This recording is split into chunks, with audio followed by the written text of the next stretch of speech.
Okay, take something you're struggling with, anything. Close your eyes and imagine that it's out in front of you, whatever that thing, as a set of experiences. Now imagine that you left your body and you're looking back at yourself sitting there with this thing in front of you, which outside of you can't see. And just ask yourself some questions like, is this a level person called you that you're looking at? Is it valid person? Is it a good person? And remind yourself as you ask that, they have that thing on front of them that you knew and you were inside that body just moments ago. And then imagine that you go to the side of the room and look back at yourself still sitting there.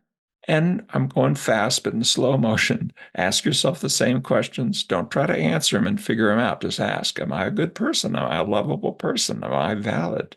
Even with this thing in front of me.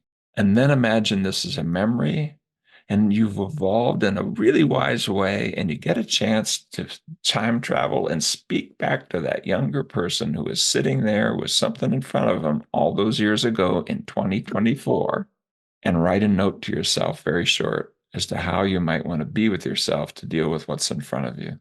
Then come back from the side of the room, come back from the future to the present, from the side of the room to in front of you, spin around, go in your body. Take the thing that's outside that you're struggling with, put it in your body, and then open your eyes and read the note.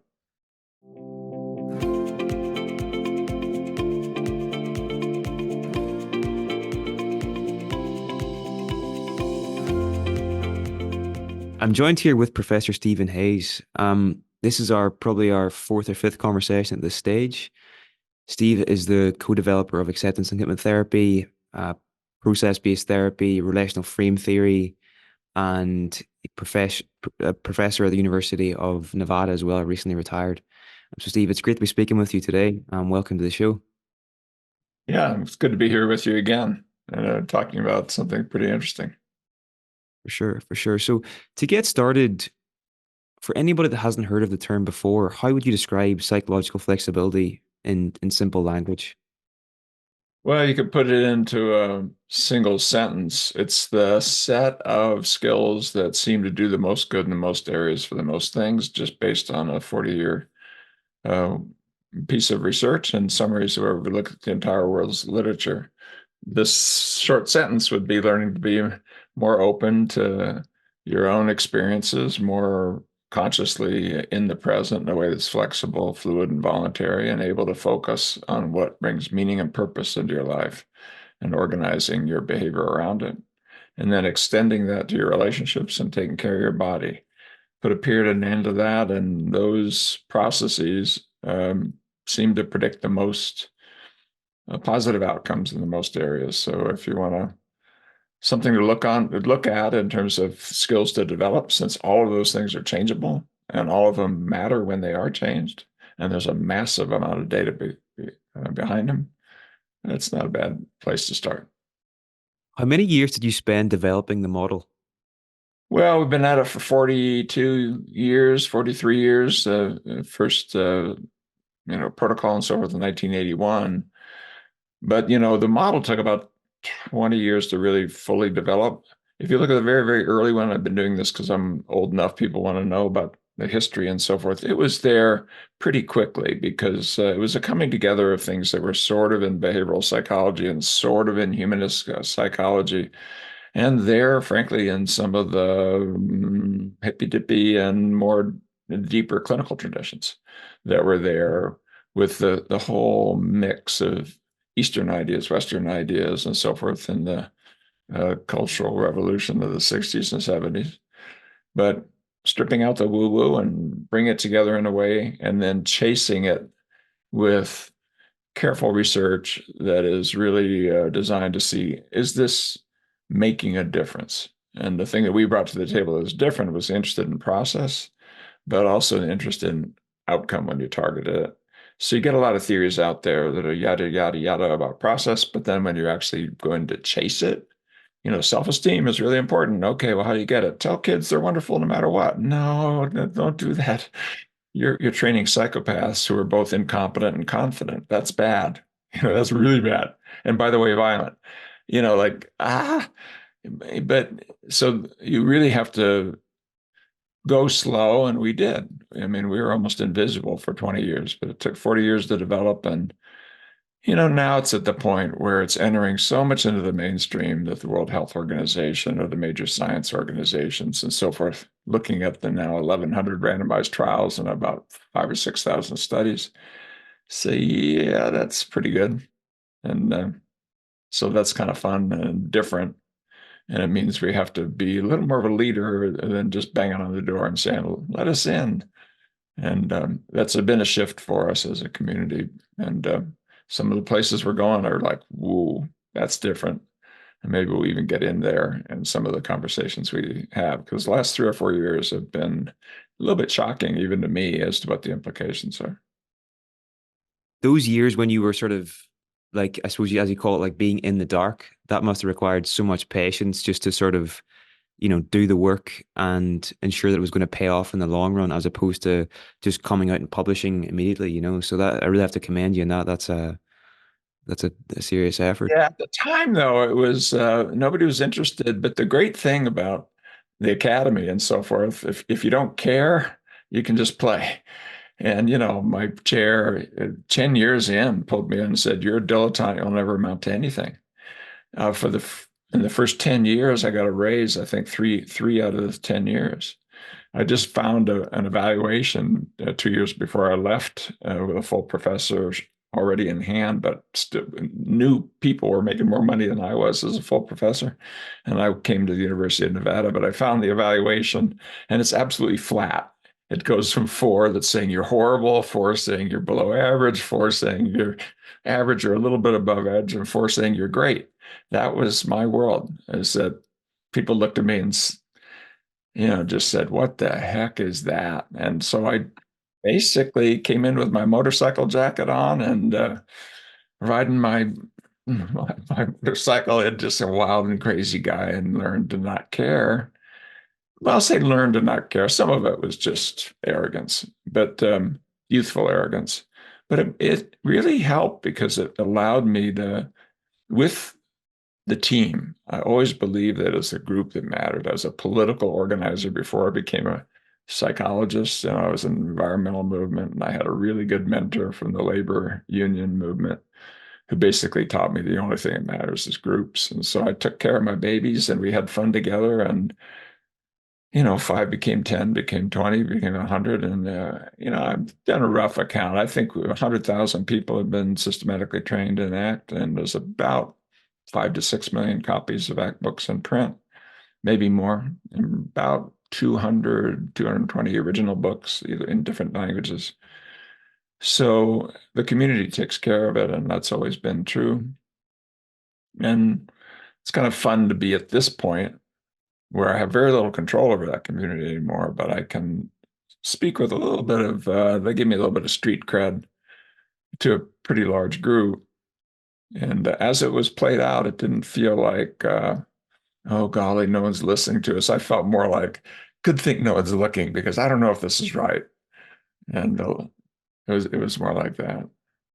And just to go back to what you were saying earlier about sort of not that you didn't care, but that you were sort of just, I think you were very someone that would go with your gut and be willing to take risks. And your first paper was on the origins of spirituality, or I don't know if that's the exact title, but that's a risky move in academia, especially back then. So I wanted to just bring that up. But this conversation, Steve, we're going to be talking about attachment. And I reread A Liberated Mind recently, and there was a sentence in it that jumped out at me because I think it's really relevant to what we're going to be speaking about today, particularly with regards to people's sense of internal secure attachment. So the sentence is the core hypothesis at the heart of ACT is that changing our relationship to our thoughts and feelings, rather than trying to change their content, is the key to healing and realizing our true potential. So could you maybe expand on the significance of this hypothesis here?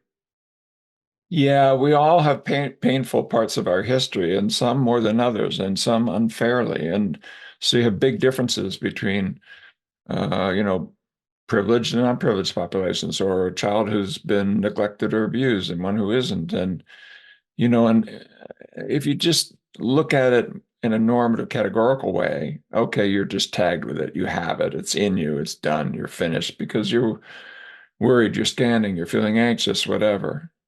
And I've told a bit about my own history, and I grew up in a pretty crazy home with loving parents, but who didn't have time for me. They were too busy dealing with their own mental problems with alcoholism, depression, OCD, etc. And literally, I felt as though I may not survive childhood. I mean, that's not exactly a secure place to be. And tell the story about the development of my own panic disorder and so forth. But, you know, what life is asking of you, regardless of your history, is what do you do with that history now? And it shows up in the form of what you feel, think, remember, sense. It shows up in the echoes of your past in the present. It's occasioned by things that are happening around you. That's your source of wisdom because that hard-won wisdom from the years on the planet now shows up in this present moment in ways that are really basic to the brain. That's how we survive, is to be able to learn from past experience and be able to regulate our environment. That's what consciousness is, a big chunk of it, human consciousness, and other pieces we may get into. So our typical thing we do is we look at the things that show up that we don't like, and then we want to diminish those. And the ones we do like, and we want to make more of those, which is fine. But be careful because you can do things where things you need that are painful or difficult, you avoid. And things that, yeah, it's great to notice, but they dare not be clung to because it's going to create additional problems, should be allowed to come and go. And so, joy is not something you get to hang on to because doing that's not joyful. And conversely, if you run from uh, difficult and painful thoughts, feelings, memory, as if that's the only way you're ever going to be able to be whole and free, well, you kind of put yourself in a situation where you'll only be whole and free if you can run away from your own history fast enough. Good luck with that. And what happens is you just get dumb because if you really do a good job of running away from your history, you don't know your history. Well, how is that going to help you? Of course, it won't help you because the wisdom that comes from living comes from your history. You didn't leap out of the womb wise. You didn't. You leapt out innocent, and you had some predispositions. We're social primates and so forth. Some things that are great allies for us. Basic needs, great allies if you can channel it right. So what that means is your job, and it's a lifelong job, no matter how long you work on it, you have more to do, is to learn how to be more fully yourself with your history and be able to direct it voluntarily towards what you really want to bring in your life in the terms of what your life stands for. And be able to extend it to your relationships in your body. Don't forget that. You're not just a psychological being, you're a social being and you're a physical being. And if you're not taking care of all three, well, then you're not taking care of any one. So yeah, that's a simple statement, what you read, of for change in direction for most people that actually from experience is wise, but your mind tells you it's not because it tells you that, sugar soup is what you want to eat, and that Candyland is what you should aspire to. And, you know, no problems, no pain, no loss, no failures. Well, excuse me, that's nobody.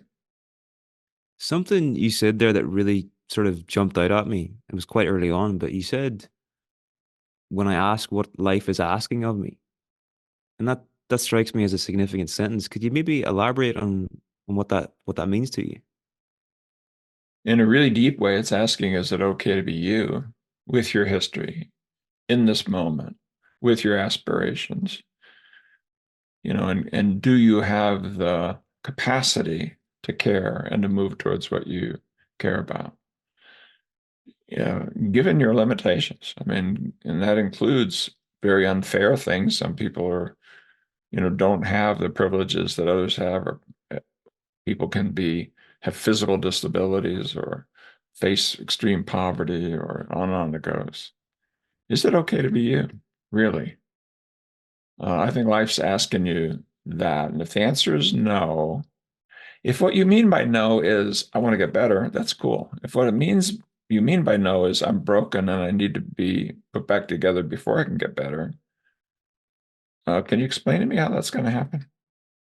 Because the next step you'll take would be a broken person taking that step, right? If you really buy into that.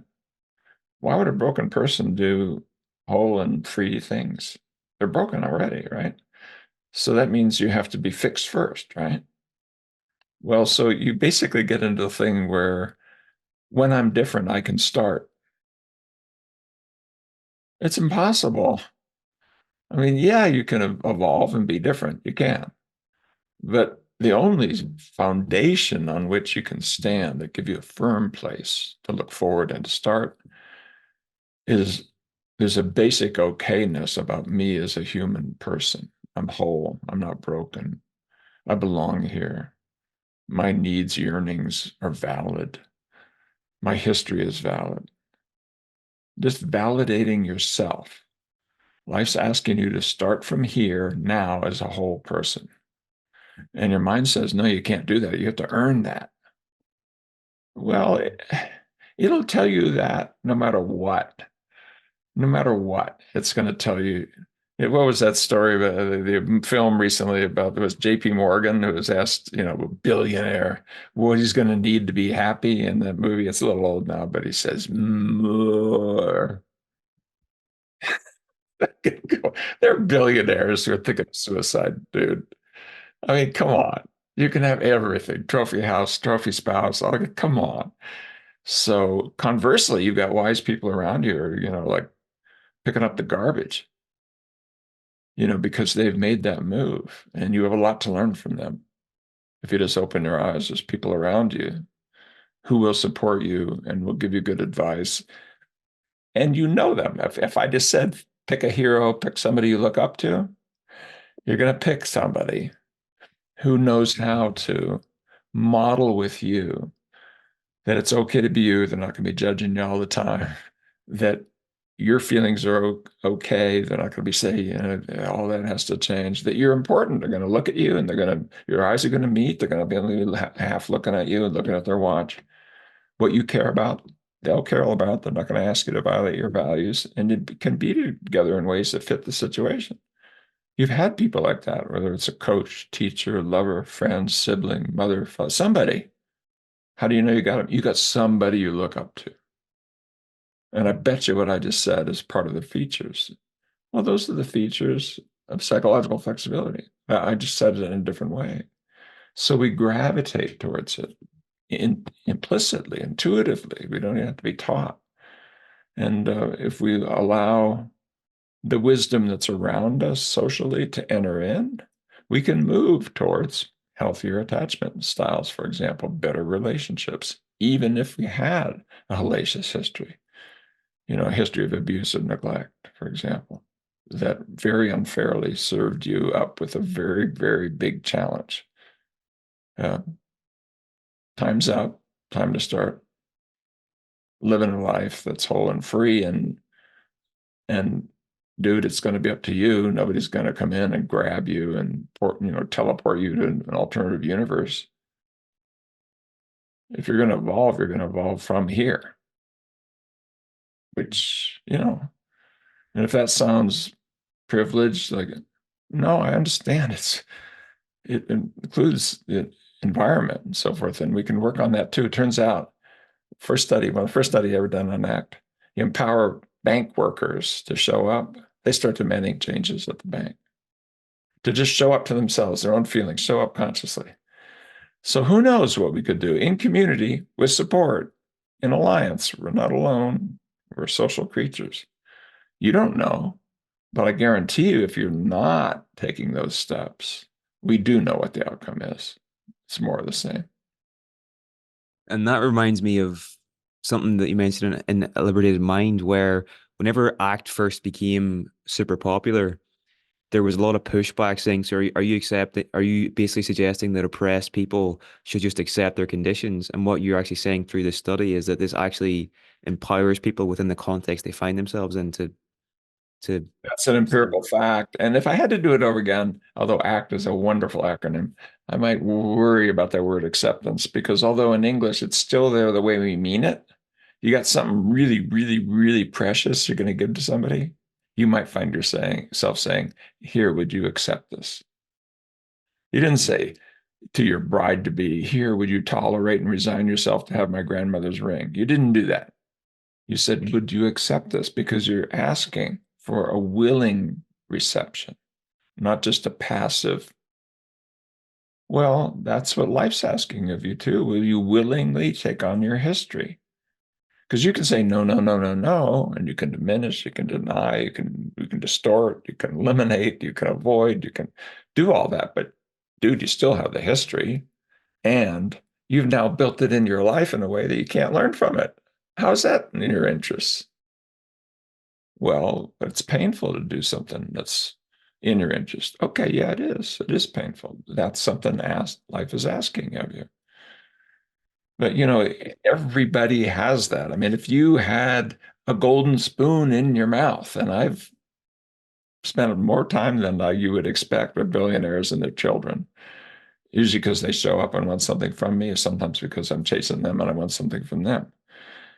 But there's actually a term they sometimes use called affluenza. It's like influenza, where kids, when you've got everything, you can't trust whether or not people love you. You get lied to all the time because people just want things from you. That's a horror. So even if you had everything, it would still be a problem because you're going to have to learn how to take on the parts of your history that are painful and integrate them, focus forward. And it's painful to be treated as a golden spoon or an object. Very, very beautiful people, especially women, objectified massively. You go onto college campus and look at who's not out having fun on Friday night. It includes people who are spectacularly beautiful. Just look at the studies because it's hard when you're treated as an object and you sometimes back away from that. So you can't really say pain equals bad. It's also really spectacularly good things can equal bad in the sense of a challenge, can be very challenging. So nobody gets a pass here that I know of. There's no free pass. There's a couple of things I want to sort of touch on there. Firstly, after you developed ACT, you probably went from a place of relative obscurity to being quite well known in in this world. Did you ever have the sensation that people like you're talking about there didn't were treating you as an object almost? And how did you navigate your social relationships if that dynamic ever emerged? I think that's worth just touching on here. Well, I was lived in obscurity for a long, long time, so had a lot of time to sort of work on this. When Get Out of Your Mind Into Your Life hit and became the number 20 best-selling book in the country and beat Harry Potter for a spectacular week because of that five-page story in Time. Didn't last that long. It's still selling well, 2, 3,000 on the Amazon list, which is spectacular for something that's 20 years old. But I was getting the calls of basically, "I'll make you a star" kind of calls from people who just wanted to be an agent or things like that. And I did start running into things of people who had expectations one way or the other.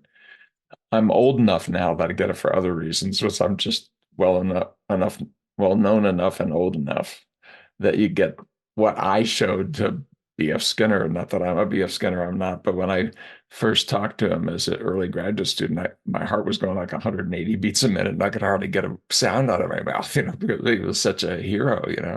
And occasionally I'll run into things and I'd say, "Come on, I'm just some dude. Go, let's have a conversation." And which doesn't really necessarily help, but if you kid around a little bit. But yeah, I think, all of us will begin to sense that. I'll tell you one that you sense that you don't know is coming. Everybody gets old if you live long enough. And you're going to get it when you're old because you're going to get that you're old. People will get that you're old and they will treat you that you're old and they're going to want to make sure you don't fall down and they're going to open the door for you and they're going to give you a discount and they're going to like, what? Open the door. I work out in the gym. I'm probably stronger than you are, dude. What are you doing? But so it is a little disorienting. But I think a lot of people, let's say people with physical disabilities that are obvious, they're treated as objects or just somebody with spectacularly obvious differences in terms of body shape or mass. You walk in, you're 450 pounds, man, it's about 300 milliseconds before you're judged. And how about if you were like the beautiful model with the all the features, same thing, same thing. So I think our challenge is to not objectify ourselves or take that seriously, to not climb into a clown suit. We do it not just because the external side, but the internal side. We try to act like we're confident, for example, by never sharing our doubts. Yeah, but confident means with fidelity. That's the root. Fides means faith in Latin. Or is that acting with faith in yourself? No, it's not. Guess what you're going to feel when you do that? You're going to feel like it's if they knew what you were really thinking and feeling, they wouldn't want you.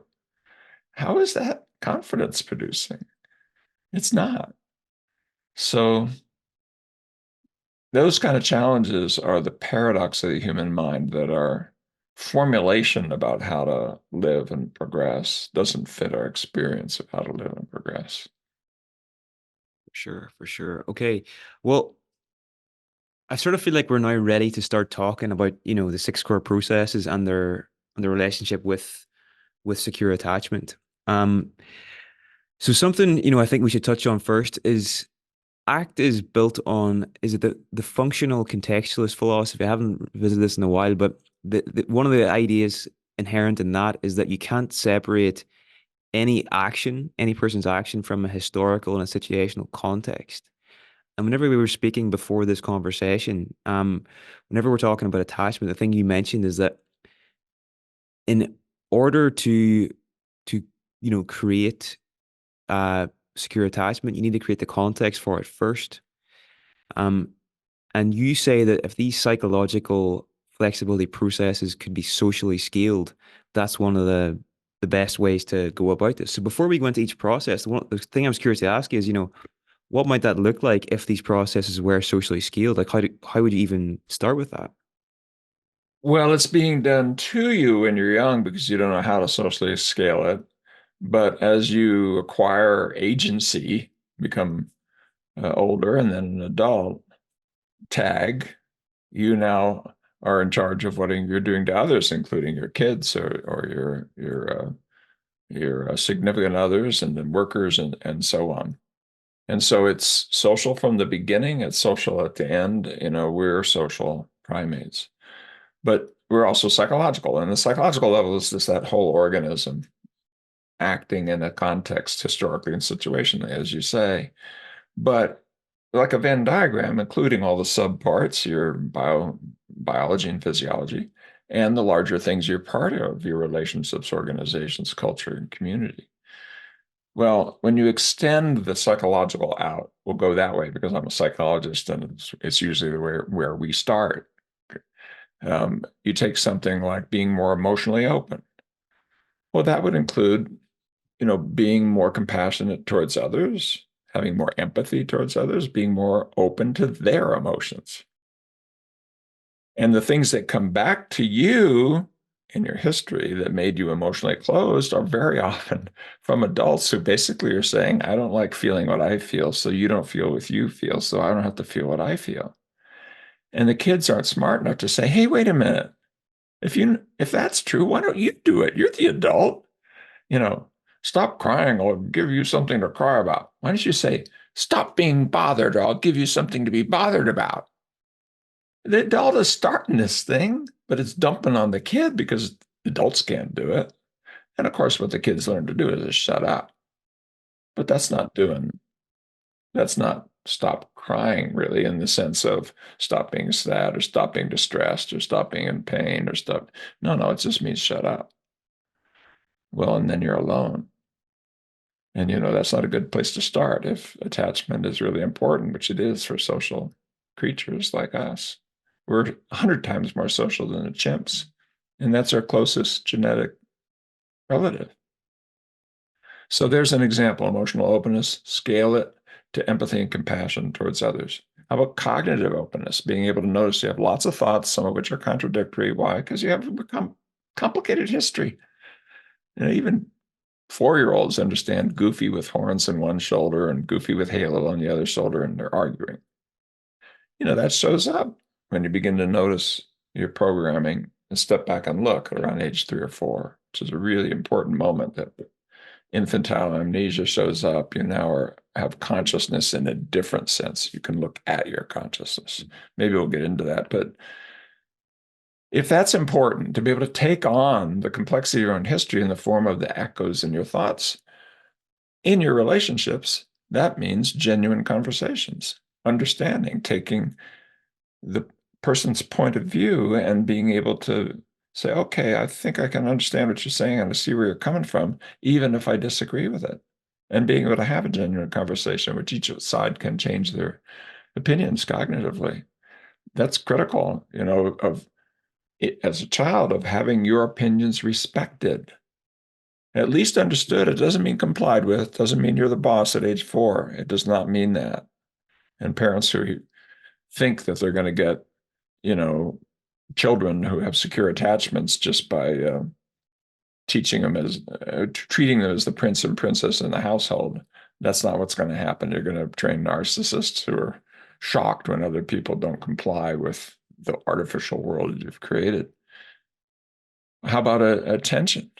We know we need to allocate our attention in a flexible, fluid, and voluntary way in order to live in a world that's constantly pulling us one way or the other, or a mind that's telling us to go to the past or future. Well, joint attention. What are we attending to as a couple, as a family, as a clinic, as an organization, as a neighborhood, as a community, as a world? What are we attending to? What are we looking for? Really important to the evolution of groups and to healthy connections between groups. Example, wait a minute, where's George?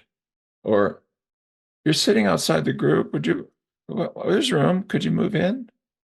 Just these little things of inclusion versus exclusion. It's, and we are trying to wake up to it inside the diversity, equity, inclusion conversation. But it's really a joint attention process. Can we as a group be responsible for what we as a group are intending to? Then there's this sense of consciousness, the deeper sense of self. I think there's a we that shows up. There's a kind of, and it shows up in cultural sensitivities. And there you really get close to what we mean by attachment.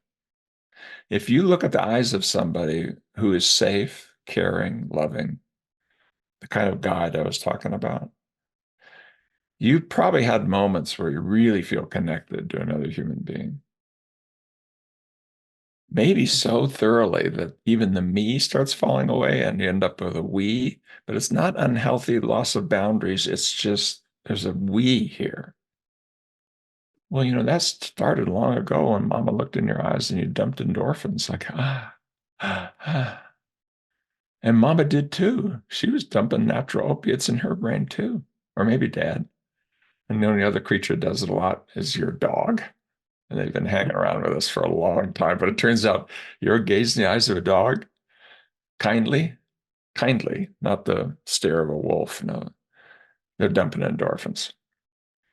Well, and then the final one of what do you really want to be about? And can you put it in behavior? That's shared values and cooperation and joint commitments. What do we care about as a group, or as a couple, as a family? And how are we going to produce that? Maybe we have to have family dinner day once a week. I've noticed we're just not hanging out together and hearing our stories. Let's put that in. Let's create a ritual. Let's do it. That's going to change your family, and it's going to change the experience of your children as to whether or not they're included and attended to and viewed as an important part, et cetera. These things that set up healthy attachment. I've just spun around the 6 psychological flexibility processes and socially extended them. And it's not hard to do. And if you look at what really lifts up groups, they're echoes of what really lifts up you as the social primate you are. And then the only thing you have to add is take care of your body. And it turns out if you do the things I'm talking about, your body starts taking care of you. Your telomeres aren't getting sniffed out as fast. Your, you know, 12% of your genome is being up or down regulated, so you don't need have useless stress hormones floating around, watching for danger. Your default mode network is no longer there, looking constantly. You can kind of settle into, just being here. So your body is waiting for what I just said. And when you take care of your body, like not feeding it junk and, expecting you can run on 3 hours of sleep every night or whatever, working on your diet, sleep, exercise, that empowers the whole system. So you're one whole being. And I think attachment is a good way into the interconnection. And thanks for letting me do a long rant there, but it's a big question with a big answer. Wow. Okay. So I think the penny kind of dropped for me there on the significance of this. So we're sort of almost saying that these 6 core processes, that if you are aware of these and you get these right, secure attachment patterns will happen as a byproduct in groups just because you're getting this right. Is that fair enough? Yeah, and you're much more likely to get them if that happens. So it's a two-headed arrow. It's a system. And your kids are following you. And if you're able to step into this space, you will model, instigate, and support the space in your children and the connection between you. The betweenness will begin to have these qualities that we call secure attachment. And that's not just theoretical la la la fantasy land. There's about 20 studies. You sent me one just a few days ago, and there's even, I believe, a meta-analysis on this that this level of attachment, healthy attachment, echoes down to psychological flexibility and vice versa. And one of the big messages from psychological flexibility that you sometimes lose with the attachment literature, because it almost sounds, well, sometimes people say it's a personality style. Don't drink that Kool-Aid quite so quickly. The word personality comes from a Greek word that means a clay mask that they wore in the Greek theater. And you're not a clay mask. And if you follow your life over time, all of these personality styles are part of you. They show up in different circumstances. You're not just an extrovert. The whole idea of personality doesn't fit when you look within the person over time.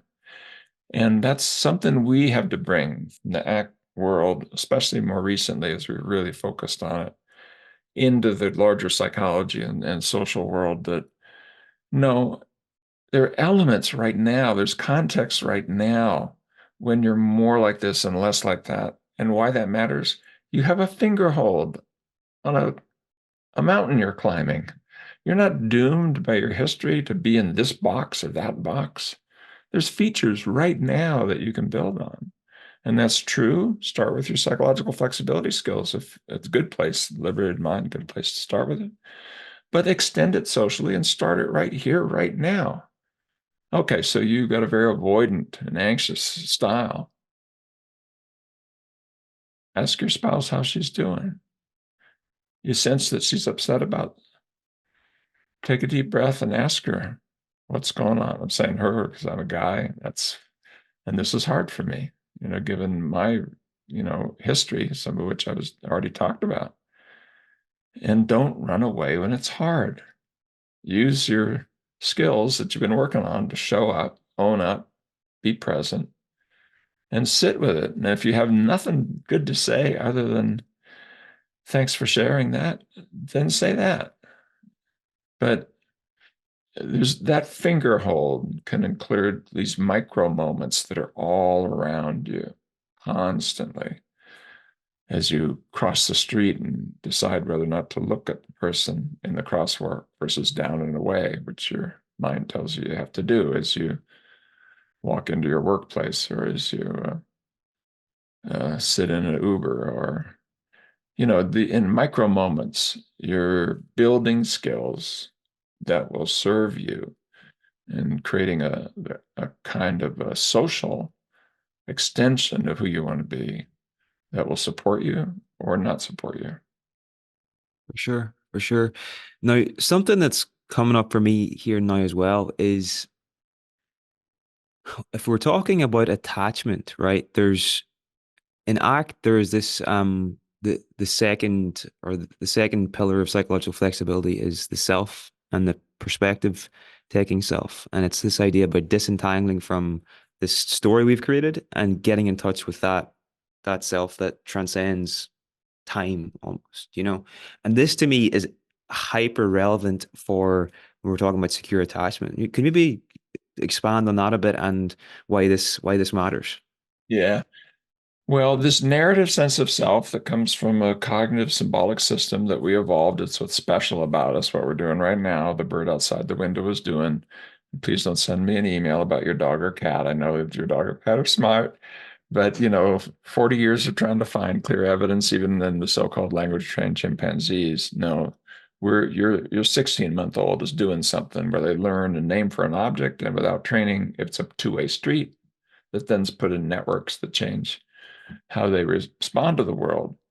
And so uh, there is a sense of self that's available to you when you begin to diminish the narrative sense of self, the storied self, which is so powerful.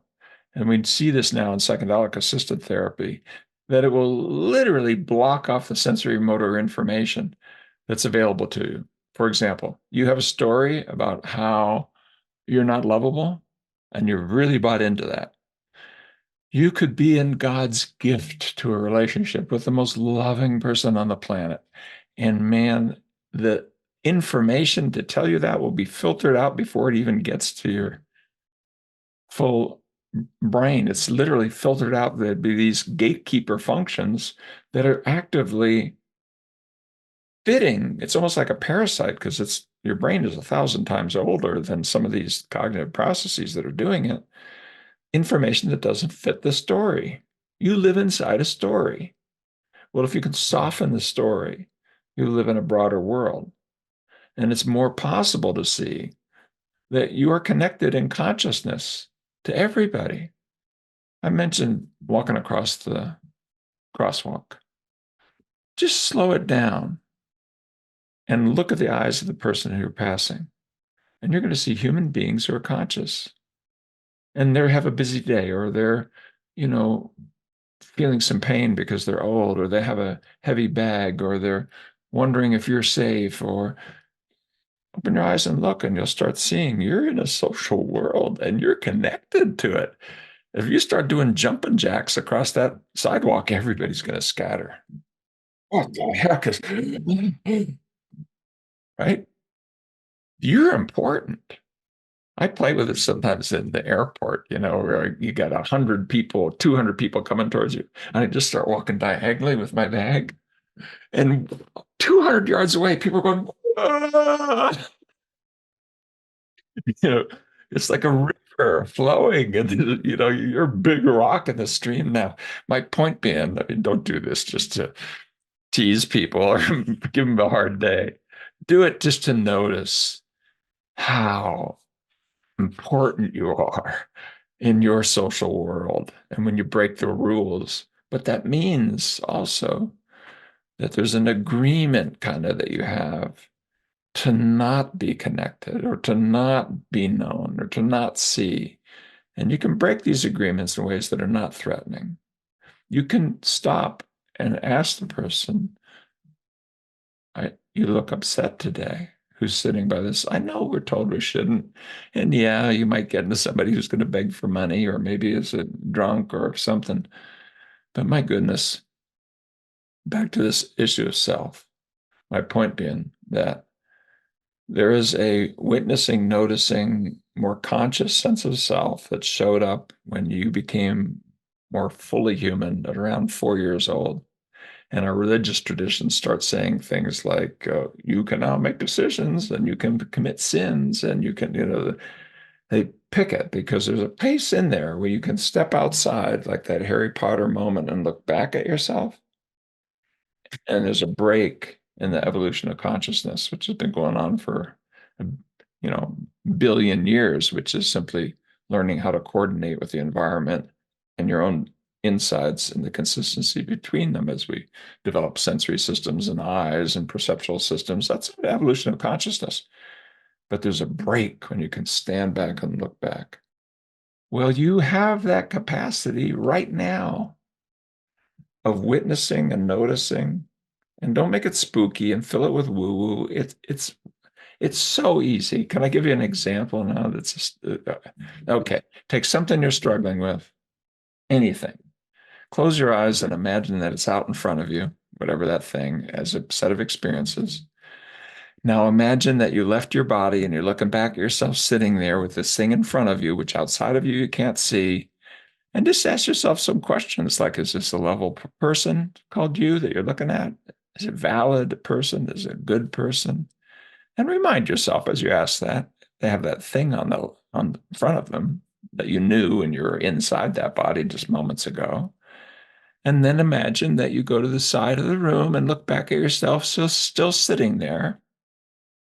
And I'm going fast, but in slow motion. Ask yourself the same questions. Don't try to answer them and figure them out. Just ask, am I a good person? Am I a lovable person? Am I valid? Even with this thing in front of me. And then imagine this is a memory and you've evolved in a really wise way and you get a chance to time travel and speak back to that younger person who was sitting there with something in front of them all those years ago in 2024 and write a note to yourself, very short, as to how you might want to be with yourself to deal with what's in front of you. Then come back from the side of the room, come back from the future to the present, from the side of the room to in front of you, spin around, go in your body. Take the thing that's outside that you're struggling with, put it in your body, and then open your eyes and read the note. I went really fast, but if do it a little slower. Sorry for the dinging. Turned it off. Um, I went pretty fast, but do that slow. I bet you from a distant future, you said something to yourself that's helpful and wise. I bet $100 on it. Did you actually have anything show up? Is it fair to me to ask you? I mean, I was going light speed. You were light speed. I'm gonna do this later and actually like take my time with it.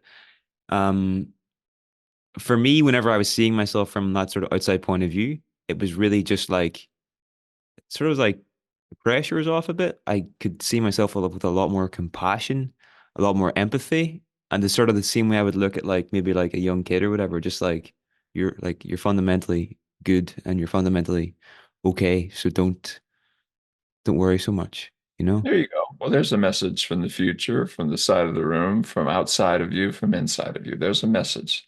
Because the person who said that is just you, the same person who started sitting with something that you're challenged with. So being an okay person is right inside the theme. You're whole and valid. You're okay. You're okay, even with this.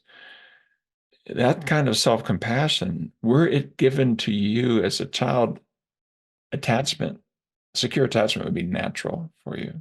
It may not be natural for you, the people who are listening, but this is not beyond you. I've done that exercise, slow motion, mind you, with people who are in drug and alcohol programs who, and the first day that they're in there and they've ruined their lives and their kids' lives and their body, and they've just trashed them, with drugs and alcohol. And what comes out of their minds and then their mouths is so incredibly wise with just a few minutes. And what this means is you have wisdom within, but this narrative sense of self is literally blocking off your even access to the information that you have it. And it's telling you that there's something wrong with you. You're broken. You need to fix. You need to be changed, which you don't know how to do. I don't know how to do it, but you do know how to show up. And if you simply show up in this way, as so I'm suggesting something pretty radical, which is the skills you need for healthy attachment and psychological flexibility are built into consciousness itself, but they're overwhelmed by the narrative story of who you are that's judgmental and avoidant very easily, and that tells you you have to earn your right to be a human being on the planet, when in fact, that is a birthright. You earned that by being born. And so you're, This is a radical statement, and it's a great place to wrap up on. But before, I know you've got to get away in a couple of minutes. Um, please tell us about the Psych Flex app and how this can help with everything we're talking about here as well. well, if you're interested in helping others, absolutely. PSYCHFLEX.com. This is my effort to try to build these skills into people who are working with folks to change their behavior, coaches, teachers, physicians, therapists, by giving them bumps and nudges, but also by measuring over time what lifts people up or down. So I'm head of a charitable organization with an app called MindGrapher that does that, that is plugged into PsychFlex, and one other app called that I have no involvement with, but is important, called Act Guide. It's only available in Dutch. But what I've been doing over my last several years is try to figure out how we can measure these processes within a person over time so that you can catch what lifts you up and what pushes you down, which you all know. That's why you could pick a guide or a hero that reflects these properties. You know it, but the mind overwhelms it. So I'm trying to get it into our measurement systems instead of simply, you're this type or that type. That really sounds like a really hard job. How do I jump from one bucket to another bucket? You never were in a bucket. You're evolving, and there's features of you in certain circumstances that you can build on. And so what I'm trying to do is to, instead of having these categorical things of things people have, DSM disorders and personality types and levels of intelligence and all of that, all of which don't really tell you what to do next. Instead, let's look at what lifts us up, what pushes us down within our own skin over time, and do more of what lifts us up. And we have a lot of reasons to believe that's very, very different than anything that's been on the planet before, with much more of a chance to be helpful. So, yeah, if you're interested in that, check it out. And if you just want to follow me, go to stevenchayes.com, just my name. I don't spam people. It's a one-click opt-out. And thanks for the opportunity to share some of these views with your audience now. Much appreciated. It's been an absolute pleasure, Steve, as always. I would point people towards an article you've written about how your son became a black belt. And it's about really about this whole idea of that we're not averages, we're individuals, so important. So I'd point people there as a good sort of starting point too. You can find it on my website that I just gave or on Psychology Today. And yeah, boy, what a telling story. My son was told he would never be strong because he was one percentile. He was unmeasurably weak. And I bought into it and I believed the story I was told. Why? Because he was on a bell curve at a tip. So I didn't teach him how to catch a ball. I didn't teach him how to play sports. I was told that was the kind thing to do. He's now one qualifying exam away from his second black belt. He is one of the lead teachers in his dojo, and he just is frighteningly strong. And yeah, he had to work harder, but he had somebody who didn't believe the nonsense and who really believed that you can evolve from here, no matter where you are on a bell curve. And boy, that has taught me such a lesson. And so I'm not here saying what I'm saying out of arrogance. I've made a big mistake even with my own kids. Thankfully, his martial arts teacher and a world-class strength and conditioning coach had faith in him. It took 11 years. The other kids got a black belt at 6. Okay. But it's changed him completely socially. He's no longer afraid and running away and shy. He goes up and shakes your hand, looks you in the eye. He does that with kids. He comes down and shows kindness when they're afraid, because he's been there. And there's an example. If you are listening to me and you've had a hard path and you have that avoidant or anxious attachment style, for example, and it was honestly earned, it was given to you by the harsh conditions. Okay. On the other side of your evolution into a person who is willing to be with themselves, you will carry the wisdom from that earlier history, and you may be the one to bend down and look in the eye of a crying child and have something to say because it so closely touches your history. And that's part of the gift. That's the precious gift. Doesn't look precious, but it is. It's called wisdom. That accepting, not in this tolerance or resignation sense, but in this actively willing sense to take on your history and be a whole person and move forward in the way you care about. That's the gift you've been given. And you're not a victim. You are alive, even if you've survived things that are illegal and wrong. And definitely, that doesn't mean you have to be about that in a way that keeps them on the hook for the crime they did at the cost of your life, of your freedom. So, yeah, I hope that's heard as a validating message because I think it is.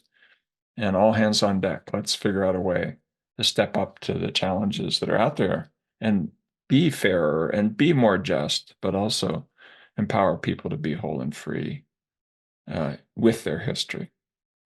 We'll get wiser preachers that way, and they'll get people who'll be much wiser than I was when my kid, and who maybe will bend a knee to that next crying child and be there for them. For sure. Well, thank you so much, and best of luck with your next interview. It's about to start, so I'm going to let you go. That's But it's been such a awesome. pleasure, and we'll talk again soon. All right, take care, sir. Bye bye. Thank you. Ciao.